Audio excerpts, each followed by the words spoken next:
Assalamualaikum warahmatullahi wabarakatuh. Bertemu kembali di podcast Sembang Sepinang, kantor Kementerian Agama Kota Tanjung Pinang. Alhamdulillah pada kesempatan hari ini kita akan kembali berbincang-bincang di podcast kita.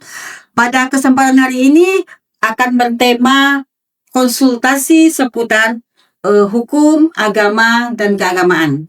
Dan pada kesempatan hari ini tema kita adalah seputar pernikahan. Dan alhamdulillah pada kesempatan hari ini juga telah kita hadirkan Bapak narasumber kita, yaitu Bapak Kepala Kantor Urusan Agama Kota Tanjung Pinang, Bapak Doni SAG. Assalamualaikum Pak. Waalaikumsalam warahmatullahi wabarakatuh. Apa kabar Pak Doni? Alhamdulillah sehat. Alhamdulillah. Senang sekali nih Pak pada kesempatan hari ini kita kembali berbincang-bincang di podcast Sembang Sepinang ya Pak ya. Ya. Mungkin pertama kami ingin ucapkan terima kasih nih Pak atas kehadiran Bapak nih di podcast kita, yang mana kita banyak sekali nih Pak mendapatkan masukan dari sahabat-sahabat Sembang Sepinang nih Pak. Begitu juga dengan ada beberapa pertanyaan seputar masalah pernikahan nih, banyak juga nih Pak yang masuk ke kita. Dan pada kesempatan hari ini alhamdulillah kita akan mengangkat satu tema ya Pak ya, yang membahas seputar pernikahan yang tidak direstui nih Pak oleh orang tua yang akan menikah. Baik, mungkin sebelum kita lanjut nih Pak, kami akan membacakan dulu nih ya Pak ya pertanyaan daripada salah satu sahabat kita ya Pak ya, yang rutin mengikuti podcast kita nih Pak. Izin Pak saya bacakan ya. Nama saya Mawar, umur saya 28 tahun.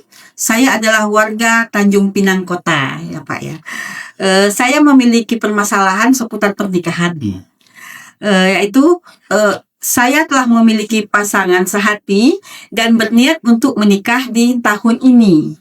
Namun saya mendapatkan kendala dari kedua orang tua, dikarenakan kedua orang tua saya tidak merestui pernikahan saya tersebut.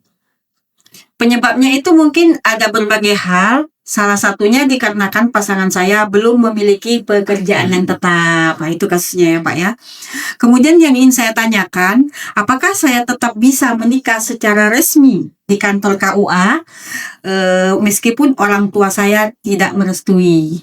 Karena saya tidak ingin menikah di silih atau di bawah tangan atau kawin lari seperti yang sering dilakukan oleh pasangan yang tidak direstui oleh kedua orang tuanya.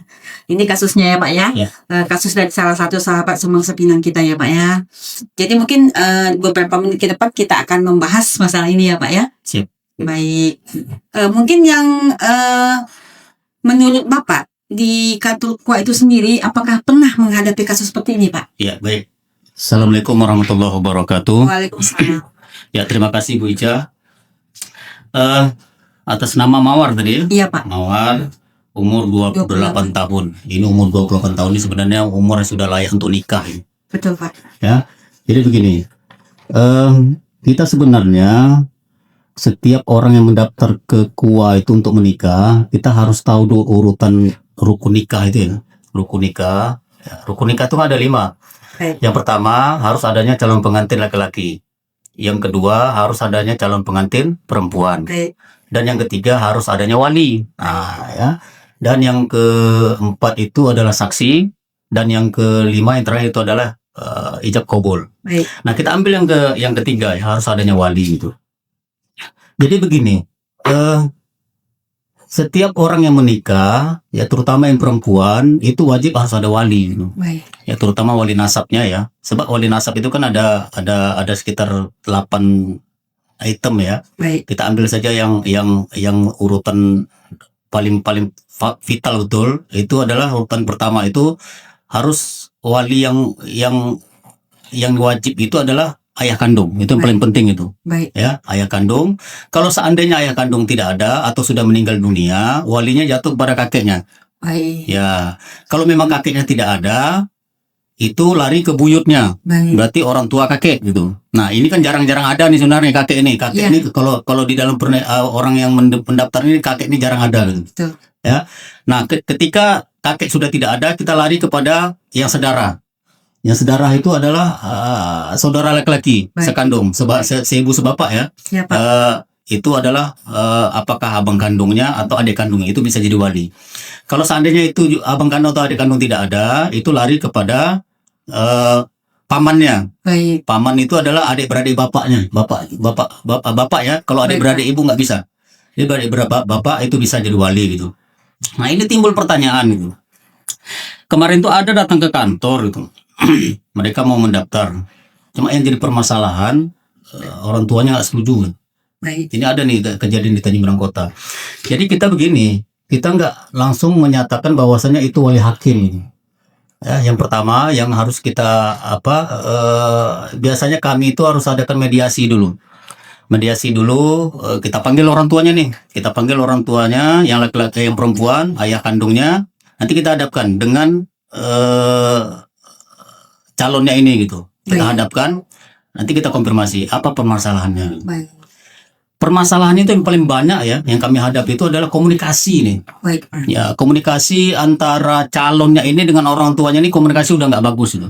Ini sering kami dapati ya, sehingga orang tuanya ingin menyerahkan anaknya kepada si laki-laki ini, hatinya tuh nggak serak, Baik.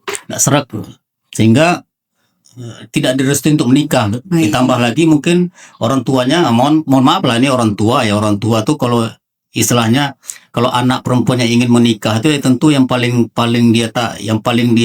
utama yang dia tanyakan pasti tentang pekerjaan ini. Baik.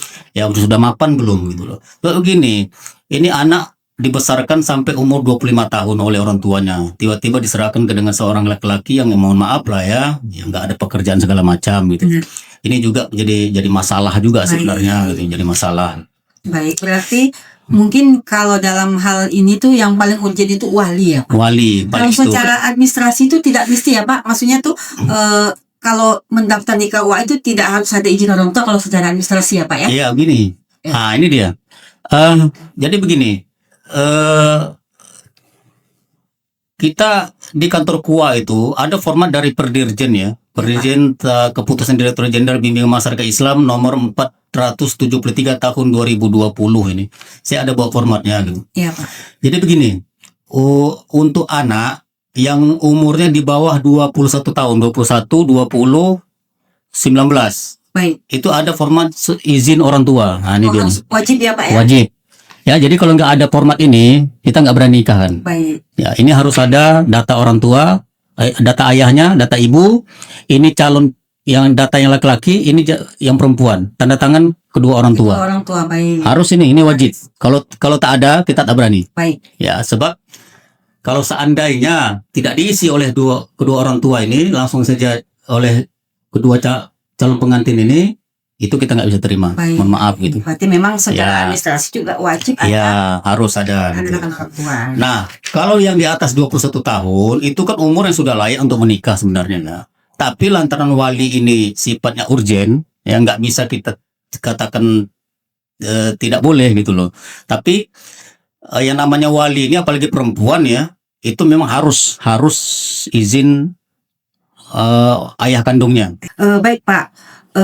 Kita tadi sudah bahas nih ya, Pak ya, secara administrasi memang wajib ada tanda tangan orang tua ya, Pak. Ya, betul. Nah, kemudian Pak, jika nih orang tua kandung mempelai menolak jadi wali, meskipun mungkin udah mediasi nih ya, Pak ya, udah dipanggil nih orang tuanya ke kantor KUA, udah dimediasikan, ternyata memang benar-benar orang tuanya nih tidak merestui gitu, Pak, dan tidak bersedia menjadi wali. Kira-kira apa solusinya nih, Pak? Iya, baik. Kita kan kadang-kadang kasus-kasus seperti ini kita ada 3 kali mediasi yang kita panggil orang tua ya. Apalagi kalau melihat umur tadi, umur 28 tahun itu adalah umur yang sudah layak untuk anak yang menikah gitu. Ini untuk menghindari perzinahan sebenarnya. Jadi kan kalau di kantor itu orang tuanya kita panggil, kita mediasi, penyebabnya apa, permasalahannya apa, itu yang paling penting gitu. Jadi kalau seandainya sudah 3 kali tidak diizinkan, kita ada solusi lain sebenarnya. Tapi solusi ini sebenarnya ini sebenarnya kalau menurut hukumnya ya, ini mohon maaf ya, itu ada namanya wali adol. Baik. Ya, wali adol itu yang perempuan ini mengajukan ke pengadilan ini. Baik. Ke pengadilan agama ya. Iya, Pak. Pengadilan agama mengajukan namanya wali adol. Wali adol itu secara kasarnya ya, wali adol Iya, itu ya, itu adalah si anak memutuskan hubungan nasab dengan ayahnya. Oh, baik. Nah, jadi walinya nanti setelah diputuskan oleh pengadilan dan menyatakan bahwasanya wali adolnya diterima, maka wali jatuh kepada wali hakim. Atau misalnya nih Pak ya, ayah kandung nggak setuju, kakeknya masih ada dan kakeknya setuju, boleh nggak Pak? Nggak bisa. Nggak bisa, Yang harus itu apa? Harus komunitas ya, Pak? Keputusan terkuat itu di ayah kandung. Baik. Itu yang paling kuat paling kuat. Ya. Jadi wali adol itu memang ada jeleknya juga gitu. Wali adol itu yang istilahnya, mohon maaf ini apa, anak perempuan ini memutuskan hubungan nasab kepada Dengan ayahnya. orang tuanya. Tapi di pernikahan. Tapi bintinya tetap kepada binti ayahnya. Tetap ya Pak ya. Jadi kalau seandainya ada tuntutan dari ayahnya, ini tidak bisa sebab sudah ada diputuskan oleh pengadilan. Makanya nanti kalau wali adol itu biasanya di pengadilan itu nanti kan dipanggil ayah kandungnya. Ayah kandung Masih dipanggil lagi ya Pak ya. Dimediasi lagi gitu loh, dimediasi. Nanti akan ditanyakan oleh pengadilan apa permasalahan, sama macam yang di KUA yang terjadi di KUA. Nah, KUA gitu juga gitu loh. Jadi saya rasa mungkin solusinya mungkin saya harap kepada yang perempuan lah ya, Betul, yang ingin menikah gitu. Saya rasa mungkin alangkah baiknya diperbaikilah komunikasinya gitu. Baik. Komunikasi atau silaturahmi calon ini kepada orang tua. Ya sedikit-sedikit ambil hatinya lah. Benar. Diambil hatinya, jangan sampai nanti mohon maaf anaknya diambil, orang tuanya enggak. Benar. Ini kan jadi permasalahan juga yang selalu kami dapati di lapangan begitu gitu. Lantaran orang tuanya sudah sakit hati sehingga ketika mau menikah disandra nih anaknya. Baik. Enggak aku izinkan sebab ya gini, calon kamu ini begini model nggak sopan lah segala macam, nggak ada pekerjaan gitu. Mohon maaf kalau masalah pekerjaan ini kan sebenarnya ya mohon maaf kadang-kadang di waktu dia menikah, setelah menikah tuh rezekinya ada loh. Baik. Jadi ya kadang-kadang orang tua jangan terlalu takut lah gitu kalau masalah pekerjaan ya. Saya rasa mungkin kalau nanti mungkin sering berjalannya waktu, insya Allah nanti mungkin adalah jalan yang Allah berikan gitu. Atau mungkin kadang-kadang mungkin secara yang terucap mungkin karena pekerjaannya, tetapi kalau mungkin dari segi komunikasi bagus ya Pak ya, komunikasi bagus, bisa meyakinkan ya, tidak akan terlalu menjadi permasalahan ya, Pak ya. Betul. Baik, kita kembali kepada wali nih ya Pak. Urutan wali itu berarti hanya kalau yang bersangkutan wafat ya. Misalnya orang tua wafat baru kakek. Tapi selama masih ada orang tuanya, ayah kandung ya. Kalau orang tuanya tidak bersedia itu tidak bisa dialihkan. Tidak bisa, tidak boleh. Berarti urutan itu hanya jika yang bersangkutan sudah wafat. Umpamanya ayah kandung meninggal lari ke kakeknya, ke kakek sudah meninggal lari ke buyutnya. Nanti buyut sudah tidak ada atau meninggal, barulah dialihkan kepada saudara ya. Baik. Saudara. Berarti ada urutan. Ada urutannya. Ada penyebab. Iya, ada urutannya. Jadi langsung. Ya nggak boleh. Kadang-kadang ada tuh di kantor itu. Mohon maaf ini ya. Ini si anak ini komunikasi dengan ayah, istilahnya hubungan silaturahmi dengan ayahnya sudah nggak bisa diperbaiki gitu.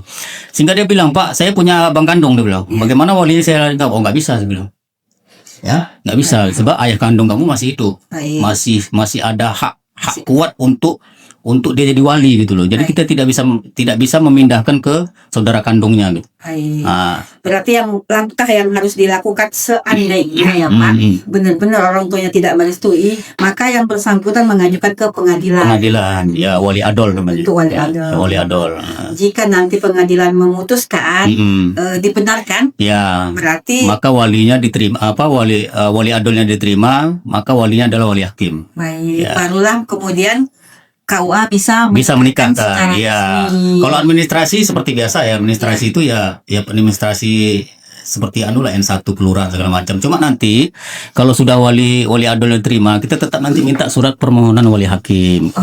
Nih ada ya surat pernyataan wali hakim. Permohonan wali hakim seperti biasa. Itu ya Pak. Ya. Nanti kalau wali adol itu biasanya setelah diputus oleh pengadilan itu nanti ada surat keputusan dari pengadilan ya. Baik. Nah, itu nanti di situ nanti kita pelajari lagi surat keputusan itu apakah wali adolnya diterima apa tidak. Biasanya kalau yang sifatnya untuk pernikahan, ya apalagi untuk menghindari zina, biasanya wali adat itu diterima oleh pengadilan biasanya. Kalau memang orang tuanya sudah tidak bisa dimediasi di pengadilan, gitu loh. Biasanya begitu. Kadang-kadang ada orang tua nggak bisa. Ternyata sementara anak ini ingin menikah gitu untuk menghindari zina. Kadang-kadang pengadilan untuk menghindari zina sudah wali adolnya diterima. Jadi kita banyak yang mendapatkan itu. Setelah ada keputusan itu baru bisa kita nikahkan. Baru dinikahkan secara resmi. Ya, pernah juga kejadian kemarin setelah wali adolnya diterima, orang tuanya tetap ngotot datang ke kantor, jangan bapak nikahkan. Oh begitu Pak ya. Jangan bapak nikahkan anak saya, tidak bisa. Ya, kita berpegang pada keputusan pengadilan. Harus dilaksanakan. Jadi kalau udah seperti ini, jangan kita nggak laksanakan, sebab kita nanti akan melawan pengadilan. Gitu. Betul. Daripada kita melawan pengadilan, ya lebih baik kita nikahkan. Kalau orang tuanya masih nggak terima, ya sudah nggak masalah. Yang penting kita keputusan pengadilan sudah kita pegang. Gitu. Artinya secara administrasi hukum, kita sudah kekuatan hukum ya untuk dinikahkan. Baik. Berarti memang solusinya itu berarti harus mendapatkan izin dari pengadilan untuk wali adol ya Pak ya. Baik Pak, karena kan kebanyakan nih Pak ya kasus-kasus nih yang bermasalah orang tua itu mungkin mereka tidak tahu kalau tetap bisa dilaksanakan pernikahan secara resmi mungkin ya Pak ya. Sehingga nikah siri, kawin betul. Jadi kita infokan kepada sahabat Sebangsa Pinang bahwa jika terjadi kasus seperti yang telah kita bicarakan tadi, itu tetap bisa dilakukan pernikahan secara resmi di kantor KUA dengan catatan tadi sesuai dengan prosedur ya Pak. Betul. Seperti ada izin dari pengadilan tentang walinya. Jadi tidak usah khawatir. Dan nanti juga di KUA maupun di pengadilan itu akan ada mediasi ya Pak? Ya, mediasi. Ya, tetap jadi kita ada mediasi. Baik.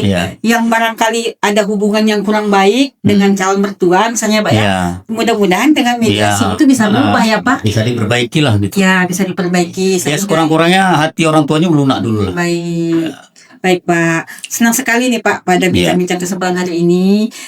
Kita harapkan teman-teman atau sahabat Sebangsa Pinang yang di luar, jika ada permasalahan mungkin seputar pernikahannya Pak ya, mungkin bisa mengajukan ke podcast kita dan nanti kita akan menjawab pertanyaan-pertanyaan tersebut dengan narasumber yang sesuai ya gitu ya, sesuai dengan tugas seperti Bapak Kepala KUA pada kesempatan hari ini.